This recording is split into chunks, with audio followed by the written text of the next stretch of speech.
신앙생활을 하는 데 있어서 참 중요한 것은 우리가 말씀을 어떻게 깨닫느냐가 중요하다고 생각합니다. 말씀을 오해를 할 때가 참 많이 있어요. 우리 사람들과 서로 이야기할 때도 마찬가지죠. 그걸 잘 모르고 알아들을 때가 있고 오해할 때가 있죠. 그래서 신앙생활에 있어서 하나님의 말씀을 어떻게 깨닫느냐가 참 중요합니다. 사오정하고 손오공이 입사 면접 시험을 치러 갔어요. 여러분, 손오공이 똑똑해요? 사오정이 똑똑해요? 예, 손오공이 좀 똑똑해요. 그래서 사오정이 그랬어요. 너가 먼저 가서 좀 해라. 그러면 너가 한 답을 내가 그대로 외워서 할게. 그래서 손오공이 먼저 들어갔어요. 면접관이 물었어요. 당신이 가장 존경하는 인물은 누굽니까? 그랬더니 손오공이 네, 뿌리 깊은 나무를 많이 봐서 그런지 세종대왕입니다. 그랬어요. 그리고 두 번째 2번 문제가 물었어요. 산업혁명은 언제 일어났습니까? 성가대, 산업혁명은 언제 일어났어요? 틀렸습니다. 18세기 말입니다. 맞나요? 하여튼 뭐 그 맞는 거 안 맞는 거 중요한 거 아니에요. 하여튼 18세기 말입니다. 그랬어요. 그리고요, 또 외계인 우주선에 대해서 어떻게 생각하냐 그랬더니 과학적인 근거는 없지만 상당히 설득력 있는 이야기라 생각합니다. 그리고 나왔어요. 손오공이가 사오정 보고 이야기했어요. 빨리 적어, 빨리 적어. 1번 세종대왕, 2번 답 18세기 말, 3번은 과학적인 근거는 없지만 상당히 설득력 있는 이야기다. 이제 사오정에 들어갔어요. 그 사이에 면접관이 바뀌어버렸어요. 그 면접관이 그대로 있었으면 좋을 뻔했는데 이 면접관이 바뀌어가지고 물었어요. 당신 이름이 뭡니까? 근데 이 사오정이가 보지도 않고 듣지도 않고 그냥 뭐라 그랬어요? 세종대왕입니다. 난감하잖아요. 너 이름이 뭐냐니까 세종대왕이라 그러니까. 그래서 좀 이상한 것 같아가지고 생년월일이 혹시 어떻게 됐냐 그랬더니 18세기 말입니다. 그런 거예요. 황당하니까 면접관이 그랬어요. 당신 좀 이렇게 머리가 좀 이렇게 이상하게 된 거 아니냐 했더니 과학적인 근거는 없지만은 상당히 설득력 있는 이야기라고. 바로 떨어졌대요. 그러니까 상대방이 무슨 말을 하는지를 알아들는 지혜가 필요하잖아요. 근데 사람들은 자꾸 그걸 못 알아들어요. 자꾸 못 알아들어요. 그리고 다 자기 중심으로 생각하고. 닭하고요, 소가요 서로 이야기를 나눴어요. 자기의 그 어려움들, 고충을 나눴어요. 닭이 먼저 이야기합니다. 인간들은 참 못된 사람들이야. 왜 그러냐니까. 자기들은 자식 낳을 때 다 계획해서 나오면서 말이지.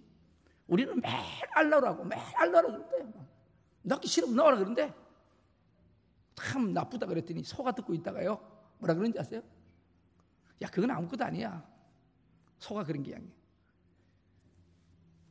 매일 내 젖을 먹어 사람들은. 그런데 한 놈도 엄마라는 사람 없어.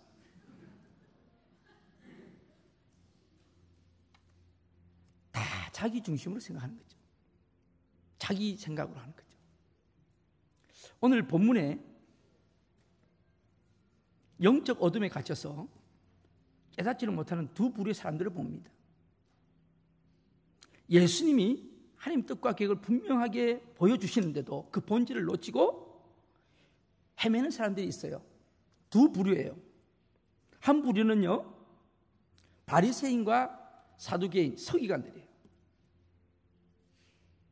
또 한 부류는 우리 뒤쪽에 나오는 예수님의 제자들입니다. 예수님의 제자들도 영적으로 처음부터 눈이 뜨인 건 아니에요. 깨닫지는 못했다가 나중에 깨닫게 돼요. 예수님의 제자들도요, 예수님이 십자가에 죽으시고 부활하실 때까지 그걸 몰랐어요. 누구를 막론하고 이 어둠에 갇혀 있다는 것은 큰 비극입니다. 진리를 바라볼 수 없을 뿐 아니라 빛이 세계에 들어가지를 못하기 때문에 그렇죠.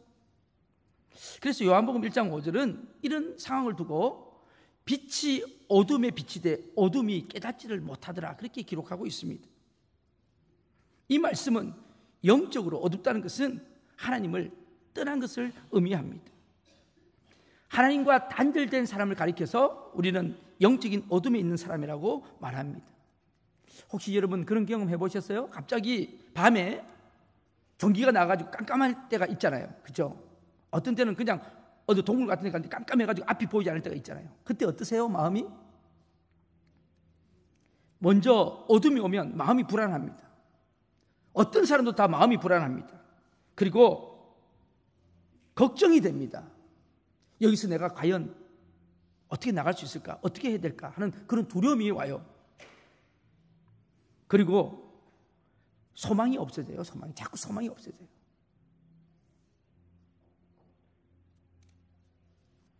특별히 영적으로 무지하고 무감각한 사람들이 있습니다. 세상 일에는 굉장히 똑똑해요.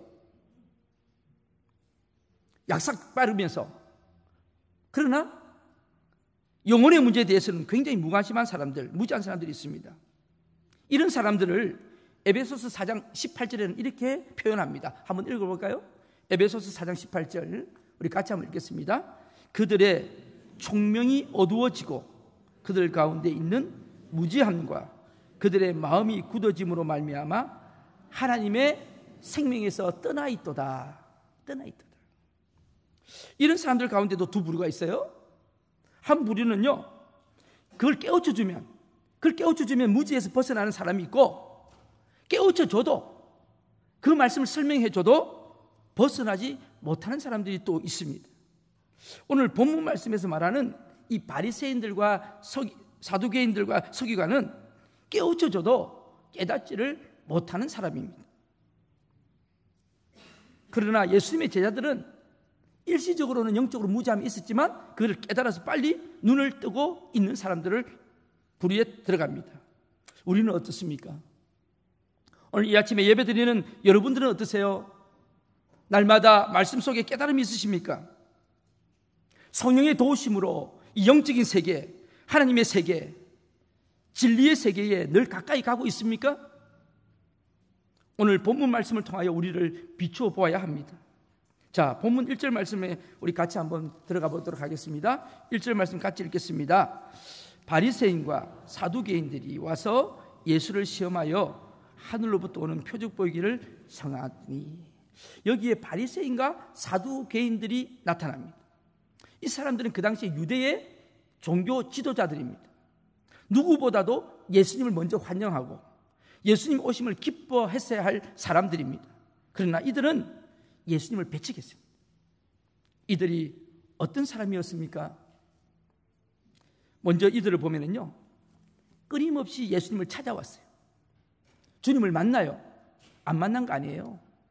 만났는데요, 예수님의 말씀을 듣고 순종하기 위해서 온 것이 아니고 예수님을 대적하고 끊기 위해서 온 거예요. 오늘 여러분 1절에도 보면 바리새인과 사두개인들이 예수님을 뭐 하려고 왔다 그랬어요? 예, 시험하러 왔다 그랬어요. 시험한다는 말이 무슨 뜻입니까? 예수님의 트집을 잡기 위해서 왔다는 거예요. 마태복음 3장에도 보면 세례 요한이 세례를 줄 때 바리새인과 사두개인들이 찾아왔다는 기록이 있어요. 마태복음 12장에도 이들이 안식일의 문제를 가지고 와서 예수님에게 와서 따집니다. 그리고 계속해서 보면 성결의 문제 또한 여러 가지 문제를 가지고 와서 주님 앞에 도전합니다. 본문 말씀에서도 바리새인과 사두개인들이 예수님의 신성을, 예수님의 구원을 거부하기 위해서 찾아왔어요. 그런데 성경을 보면은요, 이후로부터는 예수님이 이들과 논쟁하지를 아니하시고 십자가에 못 박혀 돌아가실 때까지 제자들에게만 집중하는 모습을 볼 수가 있습니다. 그런데 이 바리새인과 사두개인들은요, 그들은 늘 예수님과 가까이 있었어요. 예수를 만날 수 있는 기회가 있었어요. 그런데 그것을 거부했어요. 그 이유가 뭘까요? 결국 그들의 교만입니다. 자존심입니다. 그리고 강박한 심령 때문에 그들은 구원의 기회를 결국은 놓치고 맙니다. 여러분, 저는 오늘 이 말씀을 묵상하고 설교를 준비하면서 우리도 마찬가지가 아닐까?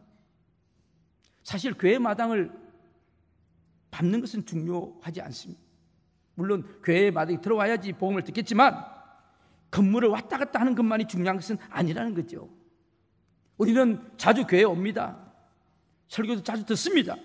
그런데요, 그것보다 더 중요한 것은 예수 그리스도를 믿는 것이 중요하다는 거예요. 예수 그리스도를 믿을 뿐만 아니라 하나님의 자녀가 되는 권세를 갖는 것이 중요하다는 거예요. 예수를 얼마나 오래 믿었느냐, 교회를 얼마나 오래 다녔느냐가 중요한 것이 아니고요, 바로 믿느냐가 중요하다는 것이죠. 그런데 이 두 부류를 보면요, 이해가 안 되는 부분이 있어요. 이 사람들은요, 사두개인과 바리새인들은 섞일 수가 없는 사람들이에요. 근본적으로 그렇게 섞일 수가 없어요. 왜 그런지 아세요? 바리새인들은요, 율법주의자들이에요. 이 사람들은 부활도 믿고 성령도 믿고 기적도 믿는 사람이에요. 하나님을 잘 믿는 사람들이에요. 그게 바리새인들이에요. 그런데 사두개인들은 어떤 사람인지 아세요? 기적을 안 믿어요. 오늘날로 말하면 약간 진보주의 성향이에요. 무슨 하나님 음성이 듣냐? 그거 아니다. 인간이 잘 살아야 된다. 기적도 안 믿어요. 부활 안 믿어요. 무슨 사람이 죽었다 살아났냐? 그런 사람이 사두개인들이에요. 그런데 이 두 그룹이 모여가지고 한 마음이 돼가지고 왔어요. 누구한테요? 예수님께로 왔어요. 뭐 하러요? 예수님 죽이려고요. 그러니까 보세요. 인간이 얼마나 사악한지. 그렇게 서로 안 맞는 아웅다웅거리던 두 파가 예수님 죽이려고 같이 한 마음이 돼서 왔다고요. 아십니까? 그래서 우리가 이 인간의 본질을 잘 아셔야 돼요. 이들이 왜 왔어요?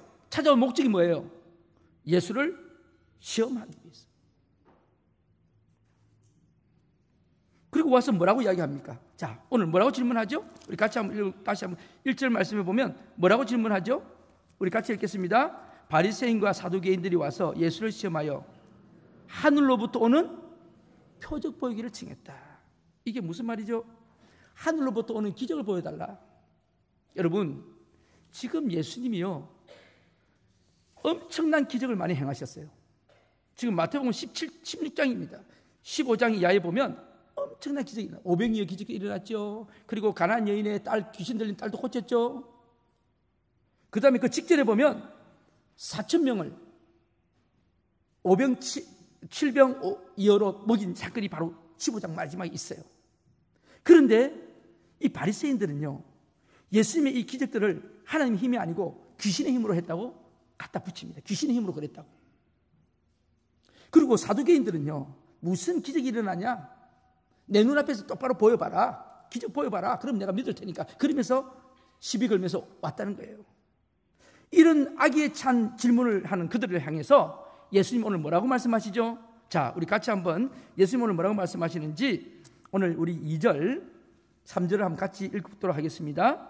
예수께서 대답하여 이르시되 너희가 저녁에 하늘이 붉으면 날이 좋겠다 하고 아침에 하늘이 붉고 흐리면 오늘은 날이 굳겠다 하나니 너희가 날씨는 분별할 줄 알면서 시대의 표적을 분별할 수 없느냐? 이게 무슨 말씀일까요?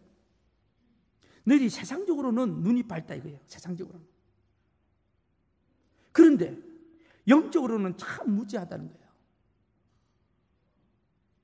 이것이 우리에게 주시는 하나님의 음성입니다. 세상 일에는 그렇게 밝으면서, 돈 버는 일에는 그렇게 눈이 밝으면서, 영적인 일에는 그렇게 무관심하냐는 말씀입니다. 당시 속담에 이런 것들이 있어요. 저녁에 하늘이 붉으면 항해자들이 기뻐하고, 배 항해하는 사람들이 기뻐하고, 아침에 하늘이 붉으면 항해자들이 조심한다는 이야기가 있어요. 이처럼 그들은 자연의 이치를 잘 체득했던 사람이에요.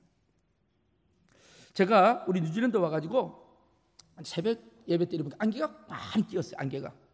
그래서 안개가 이렇게 많이 끼었네 그랬더니 어느 한 권사님이 그러시더라고요. 저보고요, 목사님, 안개가 낀 날은 날이 굉장히 맑습니다 그러더라고요. 저는 맨 처음에 긴가민가 했어요. 그런데 제가 한번 확인해 봤어요. 안개 낀 날은 정말 날씨가 맑은지.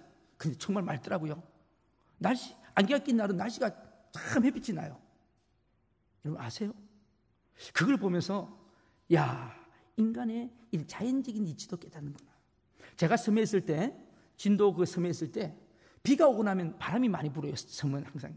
그때 그 집사님들이 그러시더라고. 하나님이 땅 말린다고 바람 일으키신대. 땅 말린다고. 그 말도 일리가 있는 것 같아요. 그런데요, 사람들은요, 이렇게 자연에 대한, 세상 사는 것에 대한 것은 뭐 고기를 어떻게 잡는 것이 잘 잡는지, 그리고 농사를 어떻게 짓는 것이 잘 짓는지 알면서도, 그런데 사실은 영적인 지혜는 없다는 말씀이에요. 저는 오늘 이 말씀이요, 우리 목회자들 두고 하는 이야기, 저한테 하는 말씀인 것 같아요. 제가 이 말씀을 준비하면서 그런 생각이 들어요. 네가 목사냐? 네가 하나님 일을 하면 정말 그 하나님 일이 내 일을 내 뜻대로 하고 있느냐? 이렇게 물으시는 것 같아요. 네가 오늘 아침에도 말씀 설교하고 있지? 그 설교가 정말 영적인 거냐? 영혼을 살리는 거냐? 그렇지 않으면 세상 사람들에게 위로를 하는 말이냐? 그렇게 말씀하시는 것 같아요. 과연 하나님의 일을, 하나님 뜻을, 하나님의 마음을 그대로 선포하려고 노력하느냐? 여러분, 내가 정말 하나님의 신뢰를 가지고 전하고 있는가 하는 도전을 받습니다. 오늘 여러분에게 주시는 말씀은 어떻습니까? 너는 그렇게 열심히 살면서, 너 일이라면 그렇게 열심히 하면서 내 일에는 참 무관심하구나 하는 이야기를 할 수도 있다는 것이죠. 여러분, 하나님의 뜻을 전하는 교회가 되어야 합니다. 하나님의 뜻을 위해서 고민하고 괴로워하는 몸부림이 있어야 한다는 거죠. 정말 내가 지금 잘 살고 있는가? 오늘 여러분에게 하나님 물으십니다. 너 정말 잘 살고 있니? 정말 잘 살고 있니? 뭐라고 대답하시죠? 예수님은 당시 종교 지도자를 향해서 이렇게 표현합니다. 무서운 말씀을 하는데 우리 같이 한번 읽어볼까요? 4절입니다. 같이 한번 읽겠습니다. 악하고 음란한 세대가 표적을 구하나 요나의 표적밖에는 보여줄 표적이 없느니라 하시고 그들을 떠나가시니라. 그 사람들이 이야기합니다. 표적 보이라고? 그래. 여러분, 악하고 음란하다는 것은 영적인 가늠을 이야기하는 것입니다. 우리가 예수 믿는다고 하면서요, 한쪽 다리는 세상에 갖다 갖추고, 여러분, 영적인 가늠이라는 거 이해하십니까?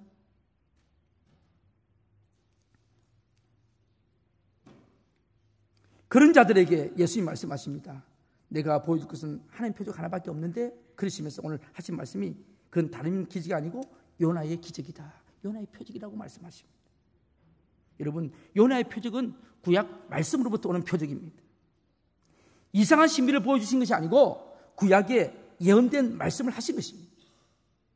우리는 어렵고 힘든 일이 생기면 성경으로 돌아가야 합니다. 예수님이 3번 시험 받으실 때도 성경 말씀을 가지고 인용하셨어요. 그렇죠? 예수님이 표적을 보여달라고 하는 이 위기 앞에서도 주님은 말씀으로 돌아가셨습니다. 수많은 기적을 베풀었지만 결정적일 때는 주님은 말씀으로 돌아가십니다.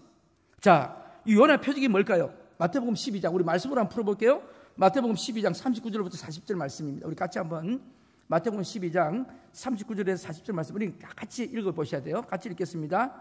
예수께서 대답하여 이르시되 악하고 음란한 세대가 표적을 구하나 선지자 요나의 표적 밖에는 보일 표적이 없느니라. 요나가 밤낮 사흘 동안 큰 물고기 뱃속에 있었던 것 같이 인자도 밤낮 사흘 동안 땅속에 있으리라. 아멘. 여러분, 지금 이 요나의 표적이 뭘 말합니까? 요나가 큰 물고기 뱃속에 3일 동안 있었던 것처럼 인자도 사흘 동안 땅속에 있을 것이다. 무슨 사건이에요? 그렇죠. 십자가 사건이죠. 십자가 사건. 여러분, 요나의 표적은 바로 십자가의 표적을 의미하는 것입니다. 기적 중에 기적은 십자가입니다. 능력 중에 능력은 바로 십자가입니다. 안전뱅이가 일어나고요, 죽은 자가 살아나는 것은 내가 이 땅에 사는 동안 70, 80평생이면 일어나는 일이에요. 그렇죠? 그런데요, 이 십자가의 말미암은 기적은요, 나의 영혼을 구원하는 기적이고 영원한 생명을 얻는 기적인 줄로 압니다. 그래서 예수님은 그 많은 의미가 있었지만 요나의 표적 속에서 십자가의 그 표적을 우리에게 한 가지만 택하셔서 설명하고 있는 겁니다. 바로 요나가 물고기 뱃속에서 3일 동안 있었던 것처럼 예수님도 십자가에 죽으시고 3일 동안 땅에 묻히시겠다는 거예요. 바로 이게 십자가 죽음이고, 그리고 바로 거기서 부활하시겠다는 하나님의 뜻입니다. 바로 십자가의 죽음. 십자가는 여러분 구원입니다. 십자가는 화해입니다. 십자가는 치료입니다. 예수님이 가시멜로관을 쓰시고 손과 발에 못을 박히시고 창에 찔리시면서 엘리 엘리 라마 사박다니, 하나님이여 하나님이 어찌하여 나를 버리시나이까 하면서 죽어가시는 그것이 바로 기적이라는 거예요. 어떤 기적요? 저와 여러분을 살리는 기적이었습니다.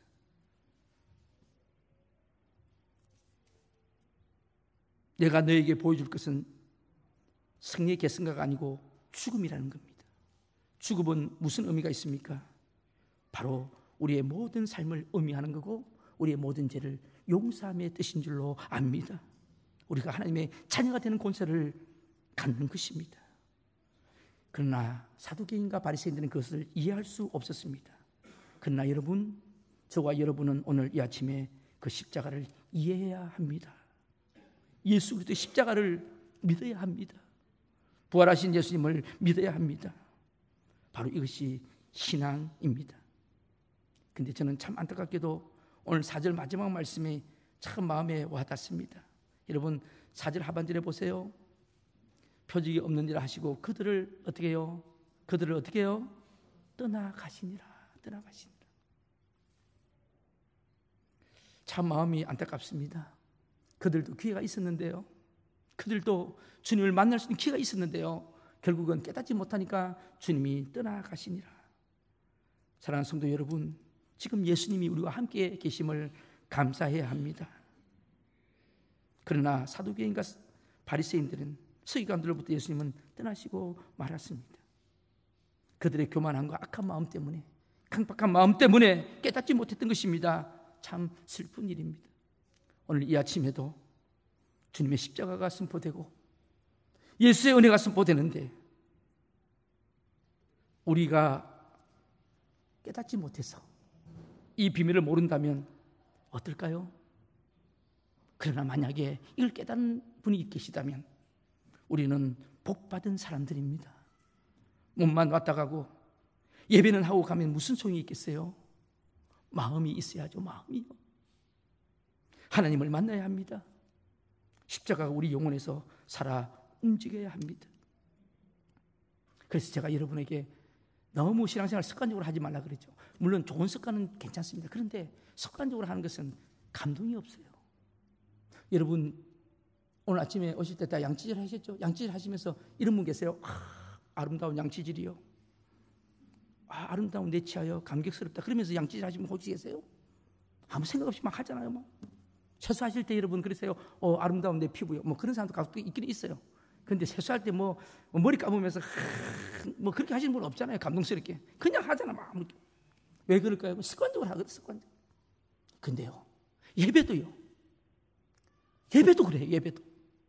그냥 와서 앉아 있는 거예요. 습관적으로. 안 오는 것보다는 나아요. 근데 와서 그냥 마음은 없어요. 몸만 있어요. 몸만. 하나님이 기뻐하실까요? 우리 영혼이 살아 움직여야 합니다.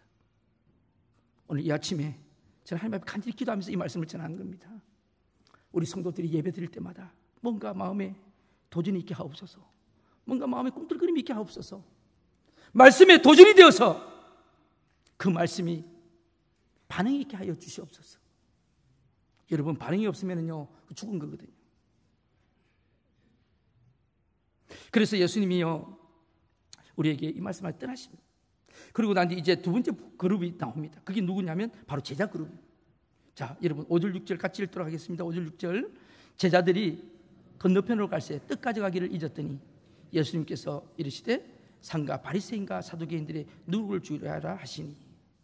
지금 그 이야기를 끝나고 난 뒤에 이제 예수님은 제자들과 함께 건너편으로 가십니다. 가시는데 제자들이 뭐를 안 가져갔어요?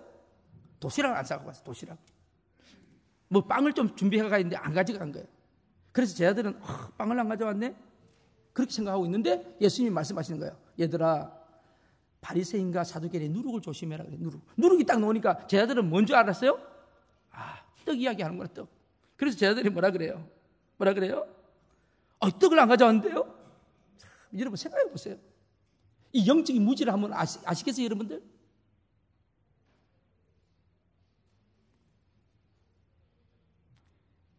제자들은 떡에 대한 관심이 있었습니다. 그래서 예수님 누룩 이야기 하자마자 떡 이야기가 생각난 거예요. 그런데 예수님은 그 이야기가 아니잖아요. 사두개인들과 바리새인들하고 만나서 이야기하면서 저 영적인 저 무지에 있는 저 사람들을 좀 조심해라. 저 형식적이고 세속적이고 인본주의적인 저 신앙을 좀 조심하라고 그 이야기 하려고 했는데 제자들은 뭐라 그럽니까? 떡 이야기 하는 거예요. 여러분, 이 영적 무지가 어떻게 옵니까? 저는 오늘 이 말씀 속에서 또 깨닫습니다. 영적 무지는 떡을 너무 깊이 생각하는 데서 옵니다. 떡을 너무 깊이 생각하는 데서. 여러분, 이 떡이라는 단어 대신에 다른 걸 한번 넣어볼까요? 물질이라는 걸 한번 바꿔볼까요? 물질은 중요합니다. 하루 세끼 밥을 먹지 않고는 살 수 있는 사람은 아무도 없습니다. 그래서 우리는 떡을 얻는 일에 열심히 노력합니다. 그러나 떡만을 위해서, 물질만을 위해 살 때는 영적인 어둠에 빠지게 된다는 거거든요. 저는 우리 뉴질랜드 와가지고, 그래도 뉴질랜드는 다른 나라에 비해서 그래도 살만한 나라입니다. 그런데도요, 그렇더라고요.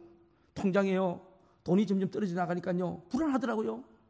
그래도 한국 같으면 뭔가 어떻게 한번, 그래도 친척도 있고, 누나도 있고, 그거 가서 얻어먹으면 되는데, 여기는요, 아무도 아는 사람도 없는데, 물론 교인들도 있지만, 그렇다고 목사가 교인들한테 빌어먹겠어요?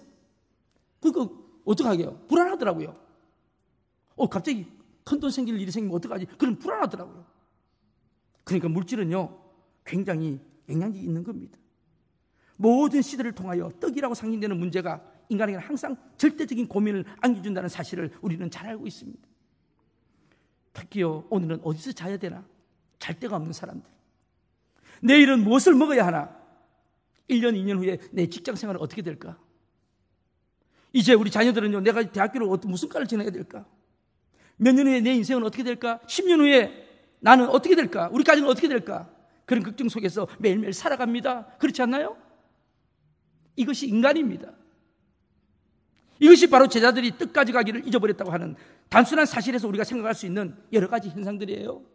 제자들이 떡 가져오기 잊어버렸어. 그 이야기가 바로 이야기예요. 어떻게 살아요? 그 이야기거든요. 또 두 번째로 깨닫는 것은요, 왜 영적인 어둠과 무지가 올까요? 자, 8절 말씀입니다. 우리 같이 한번 읽어볼까요? 8절 말씀 같이 읽겠습니다. 예수께서 아시고 이르시되 믿음이 작은 자들아 어찌 떡이 없으므로 서로 논의하느냐. 왜 이들이 떡 문제를 걱정하죠? 왜 그러죠? 뭐가 없었어요?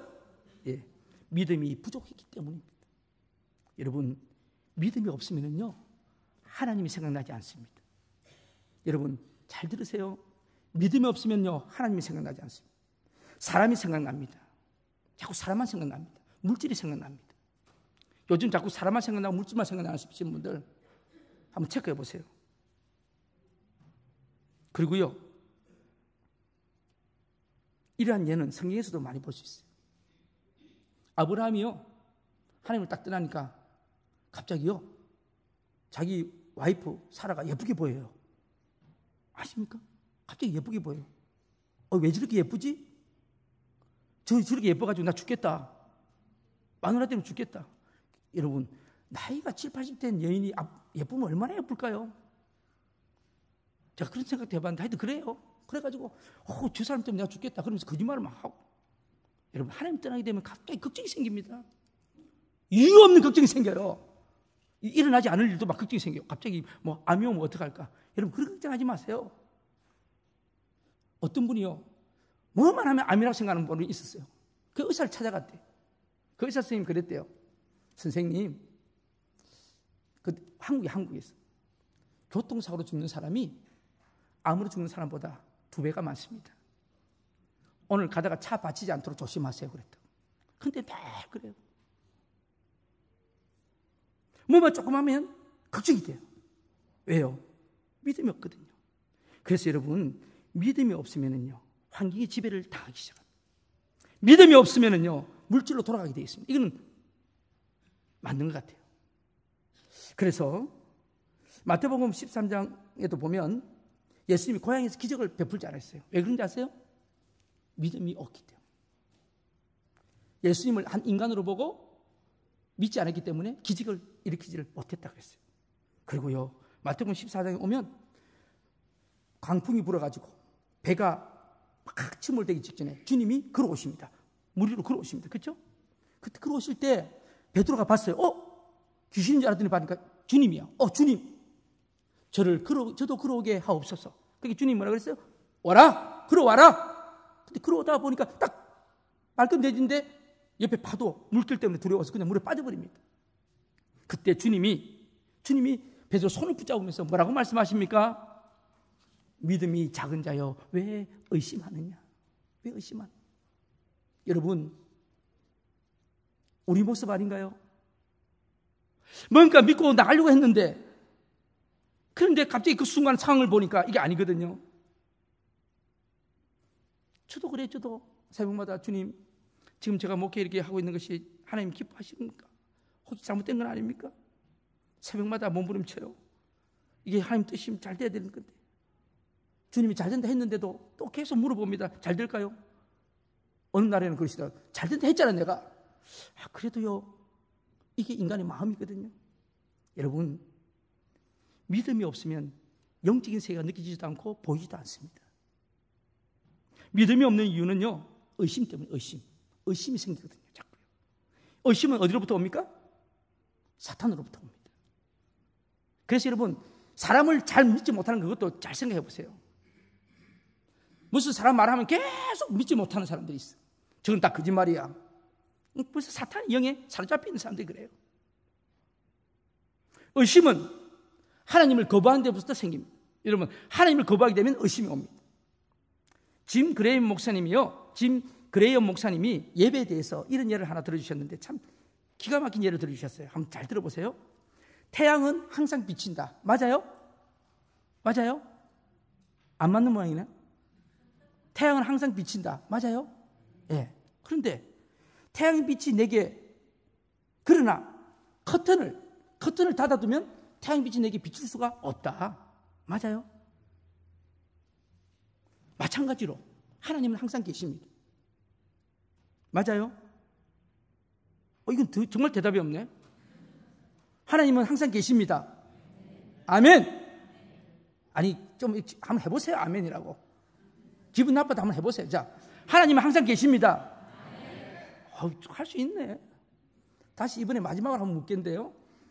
이번에 아멘 하시는 분은 참 좋은 일이 생길 거예요. 자, 하나님은 항상 우리와 함께 계십니다. 아멘. 방금 뒤에 크게 하신 분 정말 복이 있을 줄로 믿습니다. 왜냐하면 제가 마음이 너무 좋거든요. 그런데 여러분 잘 들어보세요. 하나님은 항상 나에게 사랑의 빛을 비추고 계십니다. 맞습니까?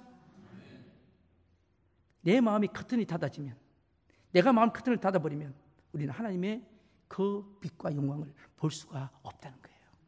그래서 커튼을 열어라. 커튼을 열어라. 오늘 이 아침에 여러분 커튼을 여세요. 우리 마음을 뺏고 있는 사탄의 권세로부터 일어나시기를 바랍니다. 지금도 보면 오늘 목사님 설교하는 거 보니까 또 늦어지겠다. 나 빨리 가야 되는데 약속도 해놨는데 오늘 점심은 뭘까? 그런 이야기 하고 있는 사람, 그런 생각하고 있으니까 뭐 커튼이 열어지겠냐고. 커튼을 여셔야 돼요.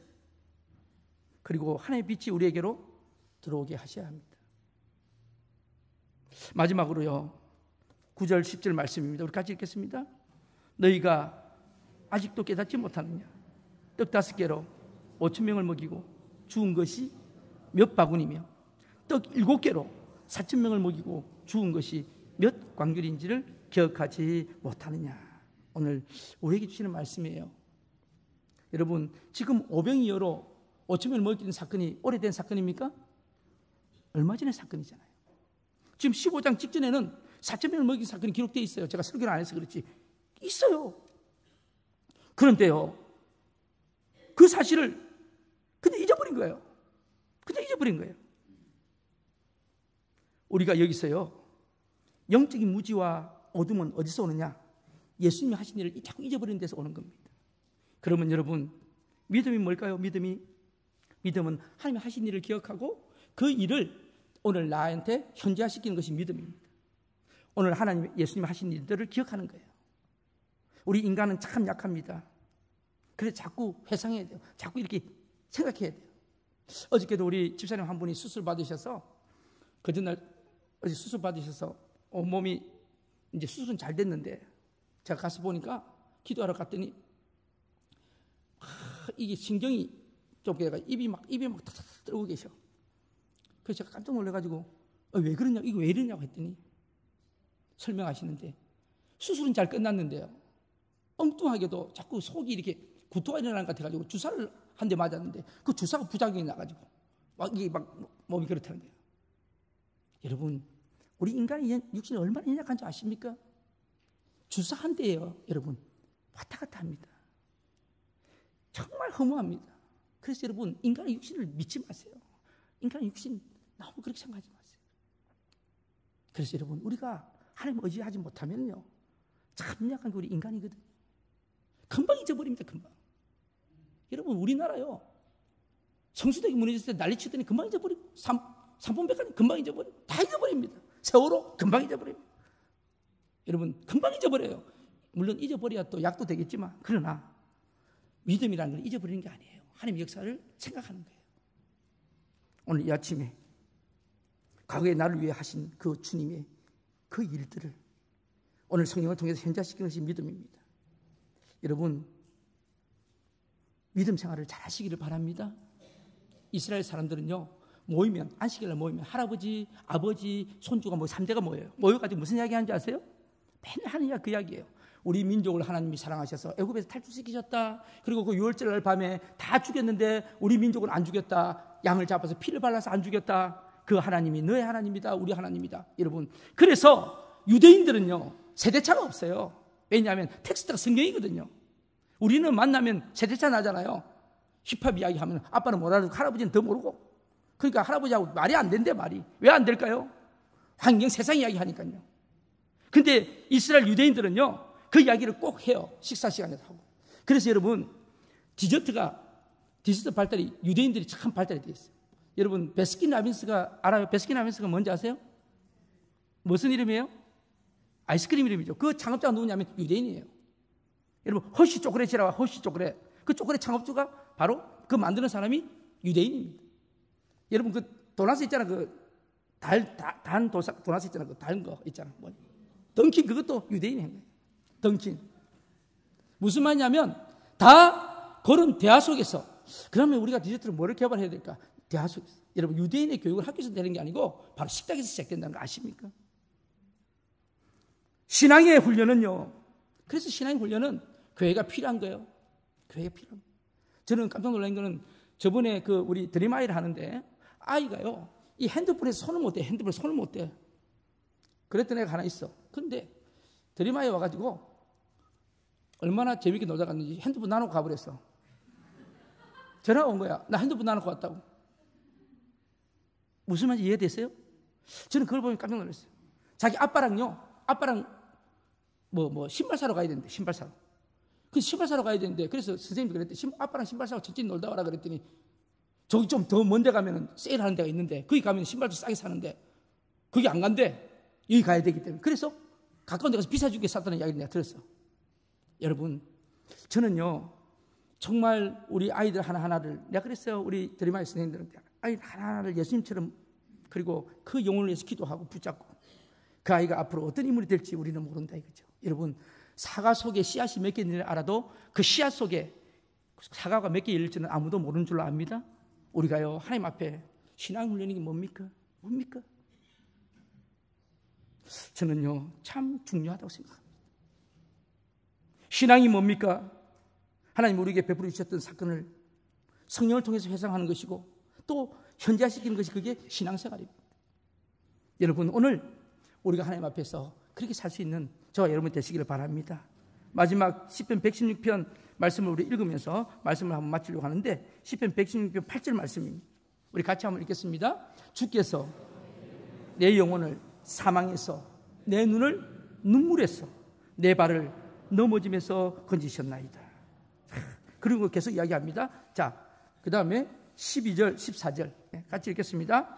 내게 주신 모든 은혜를 내가 여호와께 무엇으로 보답할까? 내가 구원의 잔을 들고 여호와의 이름을 부르며 여호와의 모든 백성 앞에서 나는 나의 소원을 여호와께 갚으리로다. 아멘. 여러분, 신앙이 뭐라고요? 빚 갚는 심정으로 사는 것이 신앙입니다. 전전번주에 어떤 여신도 한 분이 저한테 오셔가지고요, 저보고 그러더라고요. 목사님, 제가요 새벽 예배 때 목사님 말씀을 듣는데요, 목사님 말씀 그 딱 듣는 순간에, 그 사도 바울의 그 이야기를 딱 듣는 순간에 저보고 주시는 도전의 말씀이 있어요. 제가 그 말씀 듣고 가만히 있을 수가 없었어요. 그러면서 저한테 찾아왔어요. 저는요 압니다. 말씀의 능력을요, 저는 인정합니다. 말씀의 권세를. 여러분, 말씀을 똑바로 받기만 하면 우리 인생이 바뀌어질 수가 있습니다. 우리는 밥을 먹어야 삽니다. 그러나 밥의 종로로서는 하지 말아야 합니다. 물질이 없으면 우리는 살 수 없습니다. 그러나 그 물질이 우리의 목적은 아닙니다. 여러분, 마음의 문을 열고 믿음의 눈을 크게 뜨시기를 축복합니다. 믿음이 부족하면요 하나님이 보이지 않습니다. 영적인 사건이 해석이 되지 않습니다. 오늘도 역사하시는 하나님의 능력과 은혜를 기억하시기를 바랍니다. 우리의 영적인 무지와 어둠에서 탈출할 수 있도록 하나님께 간절히 기도하며 나가야 합니다. 예수 그리스도는 어제나 오늘이나 영원토록 동일하신 분이기 때문입니다. 기도하시겠습니다.